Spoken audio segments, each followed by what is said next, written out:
Imagine sitting perfectly still in a chair, like you aren't moving a single muscle, Right. but your heart is just pounding against your ribs like you just sprinted a mile. You're pouring sweat.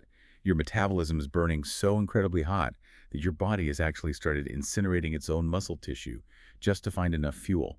It's a terrifying state to be in. Yeah, I mean, you haven't moved an inch, but biologically, your body is literally running a marathon. So welcome to today's deep dive. We're looking at this huge sack of clinical notes and medical research covering a condition that, well, it basically hacks your body's internal thermostat. Exactly. It completely hijacks it. And if you're joining us right now, it's because you want to understand how the human machine actually works, but, without drowning in all that dense medical jargon. So today, we are decoding hyperthyroidism. Okay, let's unpack this. What are we actually looking at here? Well, it's this really fascinating state of extreme physiological overdrive. I mean, we rely on the fact that our physical systems know exactly when to hit the brakes and when to hit the gas, right? Right, to keep us in that stable zone. Exactly, homeostasis. But in hyperthyroidism, that braking system just completely fails. Okay, but before we get into the really terrifying extremes of this, I want to make sure we actually understand the baseline. Because the notes keep throwing around these terms, TSH, T3, T4. Oh, yeah, the alphabet soup. Right. So if I'm someone who hasn't taken a biology class in like a decade, what are we actually talking about here? Where does this all start? Okay, so it starts with a tiny butterfly-shaped gland right at the base of your neck called the thyroid. Okay. Think of the thyroid gland as a factory, and its main product is a pair of hormones called T3 and T4. Which is what we just call thyroid hormone, right? Yeah, collectively, just thyroid hormone. And these hormones are basically the master controllers of your metabolism. They dictate the exact speed at which your cells consume oxygen and, burn fuel. Okay, so if the thyroid is the factory and T3 and T4 are the products coming out of it, what is TSH? Because the notes mention it constantly. Right, so TSH stands for thyroid stimulating hormone, but it doesn't actually come from the thyroid. Wait, really? Where does it come from? It comes from your brain, specifically the pituitary gland. So if the thyroid is the factory, TSH is basically the middle manager sitting up in the brain. Ah, okay. That makes sense. Yeah, and this manager constantly checks the bloodstream. If there isn't enough thyroid hormone circulating, the manager starts shouting, sending out more TSH to tell the factory workers to speed up production. And if there's too much? Then the manager stops shouting, TSH levels drop, and the factory's supposed to slow down. Okay, that makes perfect sense. It's just a classic feedback loop. So in a healthy person, the manager and the factory are in constant communication. Precisely. But with hyperthyroidism, something breaks that loop, right? The notes say the thyroid becomes hyperactive, producing excessive amounts of T3 and T4. Right. It's like someone dropped a heavy brick on the factory's accelerator, and it just starts churning out hormones uncontrollably. And if we connect this to the bigger picture, because those hormones circulate through your entire bloodstream, this isn't just like a localized problem in your neck. It's everywhere. Everywhere. The thyroid hormone naturally increases metabolism and protein synthesis. So when you have way too much of it, it affects literally all major organs in the body. Wow. Yeah, you see an aggressively increased metabolic rate, massively increased oxygen consumption, and your body rapidly burns through its metabolic fuels. Yeah. I mean, even your sympathetic nervous system, your fight or flight response experiences heightened responsiveness. So you're just constantly on edge. Yeah. But if the factory is operating at double or triple speed, who or what is actually dropping the brick on the accelerator? That's the big question. Right, and the clinical notes break down the underlying causes, and there's one statistic that really jumps off the page.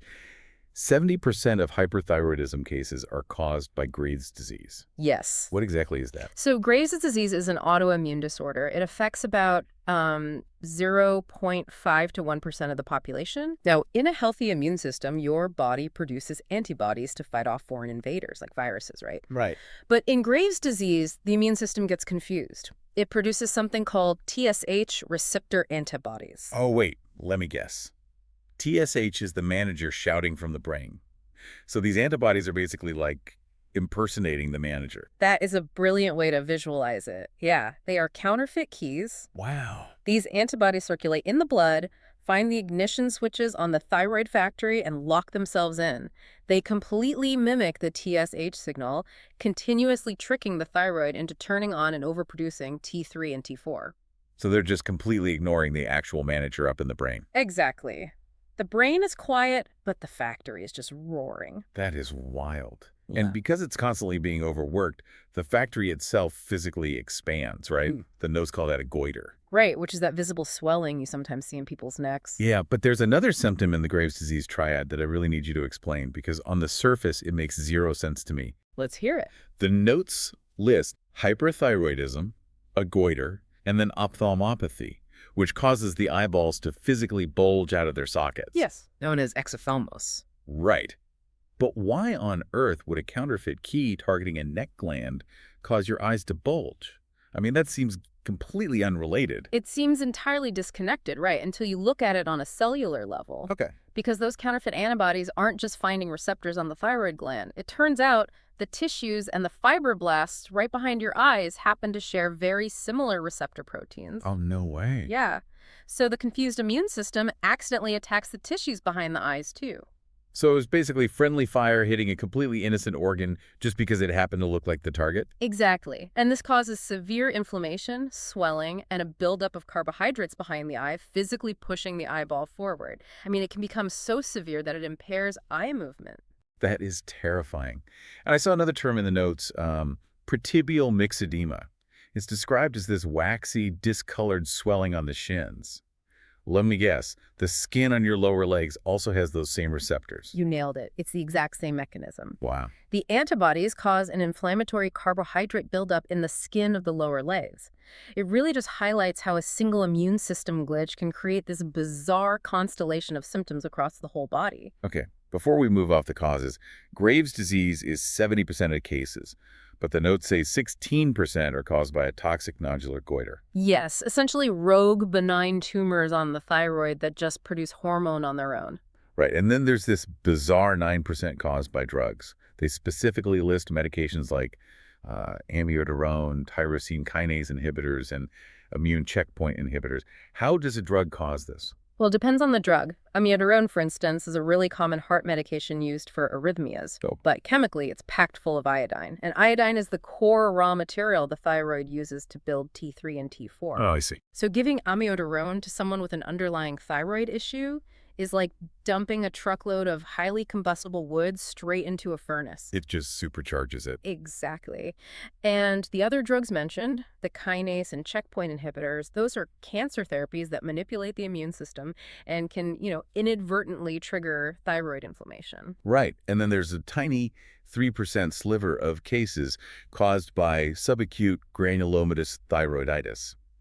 That sounds like a mouthful. What is that? It is a mouthful. It's essentially a viral infection of the thyroid gland. Okay. The virus causes the gland to become inflamed and physically leak all its stored thyroid hormone right into the bloodstream all at once. Oh, wow. So it's not manufacturing more, it's just dumping its inventory. Exactly. It's usually temporary, unlike Graves, but it still throws the body into that intense hypermetabolic state. Okay, so we've talked a lot about the invisible mechanisms, the antibodies, the hormones, the receptors. I really want to look at what this actually does to the human being experiencing it. It's brutal. Yeah, the clinical notes provide this massive list of manifestations. If we think back to that scenario of running a marathon while sitting in a chair, it starts to paint a really grim picture. Because everything you see in a patient stems directly from that increased oxygen consumption and the rapid burning of metabolic fuels, the entire system is operating at a massive energy deficit. Right, let's trace it down the body. So mentally and neurologically, you see nervousness, profound restlessness, emotional instability, fine tremors in the hands, and insomnia. Right, your brain is essentially over-caffeinated by your own hormones. Exactly. Then we move to the chest, tachycardia, which is a rapid heart rate, and palpitations. But the term that really caught my eye here was high-output heart failure. Yeah, that is a critical one. So your tissues are burning energy so fast that they are screaming for oxygen. And the only way to get that oxygen is through the blood. Right, so your heart has to pump an incredible volume of blood just to keep the tissues alive. It's working so hard, pushing out such a high output, that the heart muscle itself can eventually just tire out and fail. That is so intense. And physically, the patient is dealing with intense sweating, severe heat intolerance, muscle wasting, and infrequent or irregular menstrual periods known as oligomenorrhea. Exactly. But here's where it gets really interesting. The paradox that stopped me in my tracks. The notes explicitly list increased appetite right alongside weight loss. In almost any other context, eating more means gaining weight. Right, but it perfectly illustrates the ruthlessness of this hypermetabolic state. Okay. The body knows it's running out of fuel, so it sends desperate hunger signals to your brain. So you eat more. You eat more, but the internal fire is burning so intensely that it instantly incinerates whatever calories you consume, and then it goes right back to burning through your own fat stores and muscle tissue. So you're literally starving while constantly eating. Yes, it's incredibly destructive. That sounds absolutely exhausting to live with. But the notes make it clear that this chronic state isn't even the worst-case scenario, right? There is an acute, life-threatening escalation called a thyroid storm. Yes, and the mortality rate here is incredibly high. So what pushes someone from regular hyperthyroidism into a lethal storm?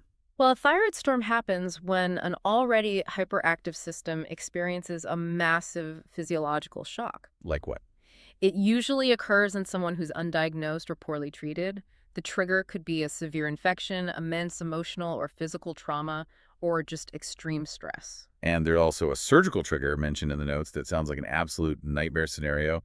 It says, a storm can be precipitated by the physical manipulation of a hyperactive thyroid gland during a thyroidectomy. Yes, this is a huge risk. If a surgeon is trying to remove the diseased gland and they physically squeeze or jostle it too much during the procedure, It just dumps the hormones. yes, the gland can rupture its internal stores and dump a catastrophic tsunami of T3 and T4 directly into the bloodstream in a matter of seconds. Oh my God, if that happens, what does the body do? It completely redlines. The patient will spike a dangerously high fever. They experience severe cardiac crises, extreme tachycardia, congestive heart failure, angina. And the brain. The central nervous system essentially shorts out. That leads to severe agitation, profound restlessness, and outright delirium.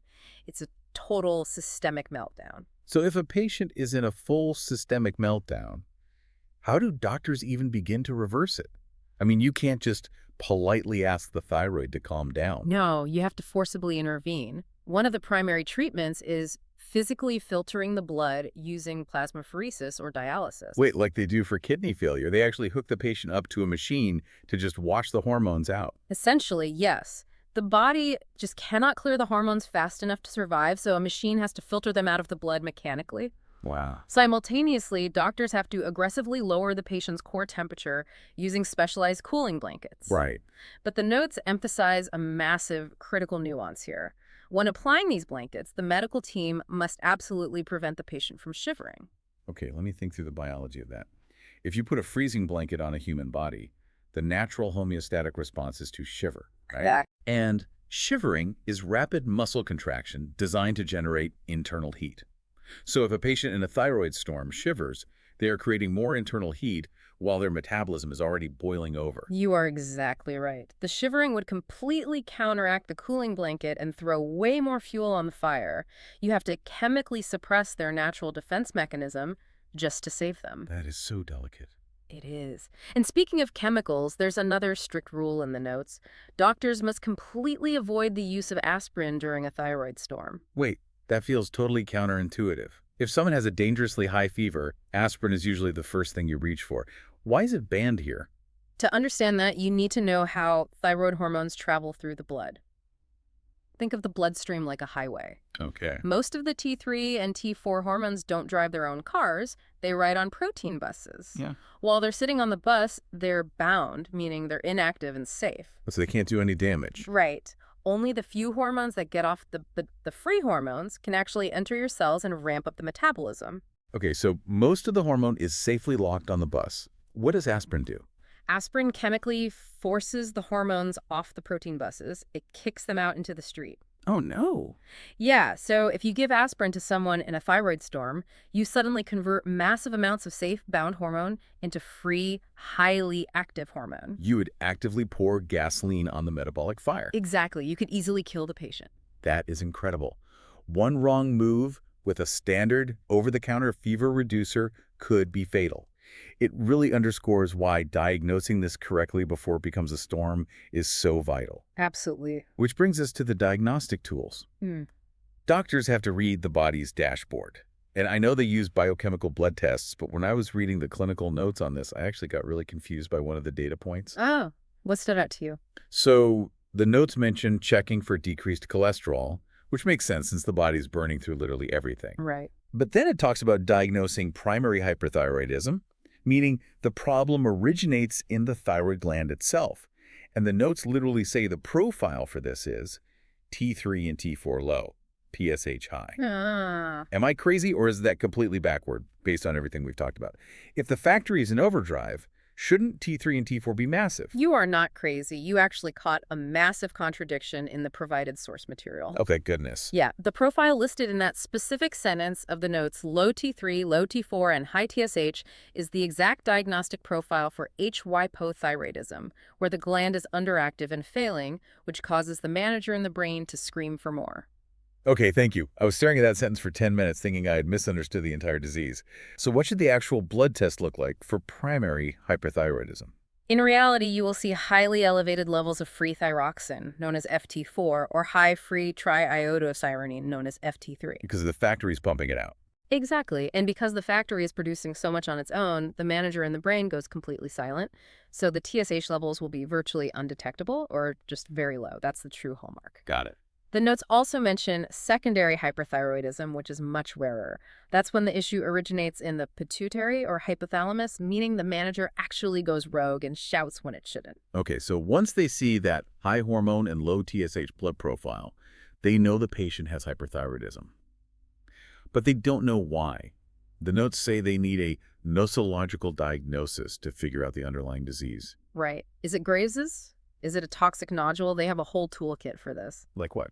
Well, they check the blood for those specific TSH receptor antibodies or thyroid peroxidase antibodies to confirm if it's an autoimmune issue like Graves's. Okay. They can also use thyroid ultrasonography to physically look at the shape of the gland, CT and MRI scans, and even a fine needle aspiration biopsy if they find a suspicious lump and need to rule out cancer. Right. But there's one functional test mentioned that is incredibly elegant.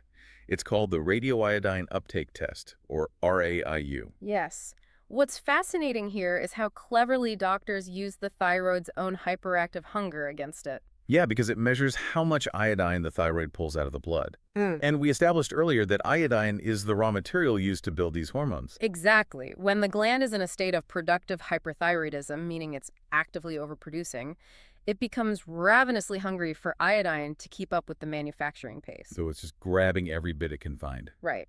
So doctors give the patient a tiny, harmless dose of radioactive iodine, and then they simply track where it goes. They're essentially putting a GPS tracker on the raw materials to see which factory is hoarding them. It is brilliant, isn't it?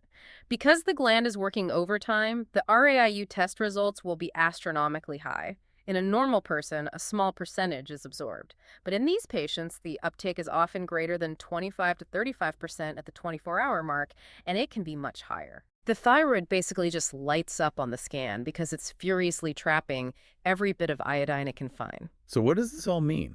Once the doctor has the blood tests, finds the antibodies, does the RAIU test, and officially diagnoses the patient with, say, Graves' disease, how do they fix the hacked thermostat? The treatment section of the notes outlines a timeline that honestly shocked me. You're talking about the anti-thyroid drug treatment timeline. Yeah. The notes compare short-term treatment, which is 12 to 18 months of medication, with long-term treatment. Right. And the long-term treatment they recommend is 5 to 10 years of taking anti-thyroid drugs. 5 to 10 years. That is a staggering commitment for a patient. Why does it take a decade to fix this? Because you aren't just telling the thyroid to slow down, you are trying to convince the entire immune system to start producing those counterfeit antibodies. Oh, right, because it's an autoimmune problem. Exactly. It takes years of consistent suppression to effectively reset that autoimmune response, but the data strongly supports it. The notes indicate that long-term treatment is highly feasible and results in far fewer recurrences. Only about 15% of patients relapse after the 5-10-year regimen. Compared to the short term. Right, compared to much higher failure rates with the 12 to 18-month treatment. But does everyone have to take pills for a decade? What if it isn't Graves' disease, but one of those toxic nodular goiters we mentioned? Oh, the approach shifts drastically for a toxic nodule. You can't just suppress a physical rogue tumor with a decade of pills. Right, that makes sense. Toxic nodular goiter is mostly treated definitively. They either use radioactive iodine, specifically isotope 131Ai, to intentionally destroy the overactive tissue, or they perform a surgical thyroidectomy to just cut it out completely. Are there other options? The notes mention that radiofrequency ablation is an option where they essentially burn the nodule, but it's rarely used compared to the other two. It is genuinely wild to step back and look at the sheer scale of what we've covered today. Yeah. I mean, we started with this butterfly-shaped gland weighing less than an ounce. Right. But when a glitch in the immune system produces those counterfeit keys, it forces that tiny factory into maximum overdrive. It causes your resting heart to exhaust itself. It incinerates your body weight despite you eating constantly, and it can even cause your eyes to physically bulge out of your skull just due to shared receptors. And if pushed too far by stress or surgical trauma, it escalates into a lethal thyroid storm where doctors are literally forced to filter your blood with machines and freeze your body while desperately preventing you from shivering. Yeah. It is a powerful reminder of how violently dangerous the human body can be to itself when its internal thermostat breaks. I think my biggest takeaway is just a profound respect for the silence of homeostasis. Like, we never notice our metabolism when it works perfectly. I completely agree. And this raises an important question, something that really lingers when you think about the neurological symptoms we discussed, the severe anxiety, the restlessness, the emotional instability. Yeah. If a gland this small can completely rewrite your energy levels, your appetite, and your daily emotional state through microscopic shifts in hormone production, how much of what we consider our baseline personality or mood is actually just a reflection of our endocrine system's current operating speed? Wow. That is a staggering thought. Like, are you naturally an anxious, high-energy person, or is your internal factory just burning a half degree higher than everyone else's? Yeah, exactly. It really blurs the line between who we are and the chemicals running the machine. And that is exactly the kind of thought we'd love to leave you with. Thank you for joining us on this deep dive to decode the body's engine. Keep questioning the things that feel automatic, keep exploring, and we will see you on the next deep dive.